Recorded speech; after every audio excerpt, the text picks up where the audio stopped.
our next rouletter, who exudes the personification of reimagined freedom, please welcome Thommmm, the World Poet. The story so far, we are invisible, we are part of an antique form called human communication.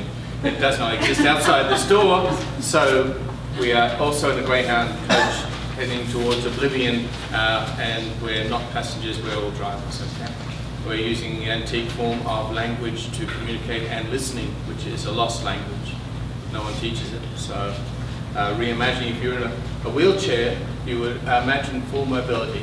For those deaf, you would be imagining to hear everything. If you were imprisoned, you would have to imagine open doors, walls, windows, and life. If you were literate, illiterate, or subliterate, you would have to imagine learning exponentially and continuously. If you're hungry, to be filled and fulfilled, but not at her restaurant. If you are thirsty, as much water as you need this afternoon in that jug on the table. Sickness, to be healed. Neglected, to be cared for. Broken, to be mended. Depressed, to find joy, real and intrinsic. To see, feel, touch, taste, experience this and all other worlds on all levels at all times, but no limits as to functions and to form. To, from, by, with, because, think, feel, experience, connect, confirm. You may imagine you are free. But when? Where? With whom? The enemy of collective freedom is narcissism and solipsism. You can blame your I for. What limits are imposed by others or by yourself? Are you free in the morning, awakening without pain or thought? Are you free from hunger, isolation, degradation, homelessness? Are you free with others to pursue common causes? Do you really have freedom of speech in Austin? Freedom of action, movement of belief. Are you free in peace because others wage war on you? Are you free to disagree with me? Is your poetry free? Do you imagine freedom or is it real? Are you free to think or just to feel that you are free temporarily for some reimagined eternity? I postulated the idea that we're in a boat together this afternoon. The boat will arrive maybe at 6 o'clock and we will all have been in a different journey. It's a bit like the start of Slacker. You remember that part where he's coming into Austin?